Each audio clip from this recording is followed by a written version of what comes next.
Hello दोस्तों, आज मैं आप लोगों को चांदनी हवेली का राज सुनाने जा रहा हूँ। ये चांदनी हवेली राजस्थान के कोटा शहर में पड़ती है, जो बहुत ही डरावनी है। वहाँ पे लोग अक्सर आते जाते रहते हैं, लेकिन जो पहली बार गया है उसको काफ़ी डर का सामना करना पड़ सकता है। इसलिए आप लोग कभी भी जाइए तो बिना परमिशन और बिना सेफ्टी के मत जाइए। पुराने शहर के बाहर एक वीरान पहाड़ी पर चांदनी हवेली खड़ी थी।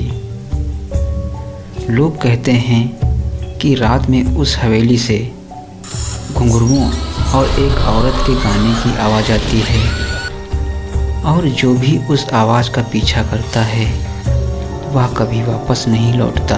अमावस तरह सफ़ेद पड़ चुकी थी, बाल बिखरे हुए थे और उसकी पीली आंखें अंधेरे में चमक रही थीं। उसके होठों पर एक मुस्कान थी, लेकिन उस औरत के पीछे छिपे नुकीले दांत साफ नज़र आ रहे थे, जिन पर खून के ताजे धब्बे थे।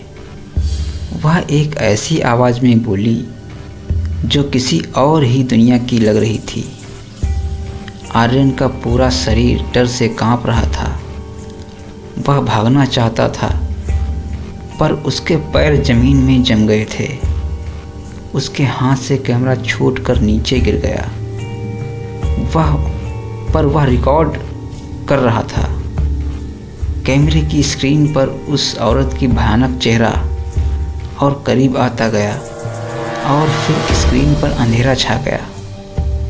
अगली सुबह पुलिस को हवेली के गेट पर सिर्फ आर्यन का कैमरा मिला। उसकी आखिरी रिकॉर्डिंग में कुछ सेकंड की एक चीख थी, और फिर सिर्फ खामोशी। आर्यन का कभी कुछ पता नहीं चला। लोग आज भी कहते हैं कि चांदनी हवेली अपनी भूख मिटाने के लिए आज भी किसी नए मेहमान का इंतज़ार करती है।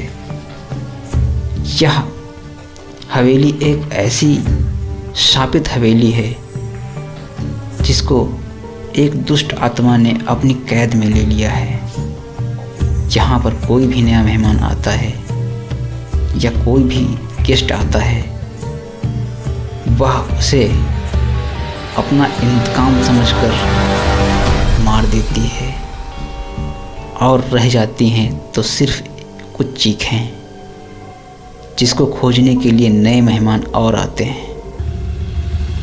दोस्तों, आप अगर कभी जाएं तो ऐसी खंडर जगहों पर ना जाएं जहां पर सदियों से कोई ना गया हो, क्योंकि टटके और टोने इसी जगह से मिलते हैं, जिसको हम अपनी गांव भाषा में बोलते हैं टटका और टोना। इसको हटाने के लिए आपको कई मुसीबतों का सामना करना पड़ सकता है। और दोस्तों, अगर आपको ये कहानी पसंद आई हो तो चैनल को सब्सक्राइब करें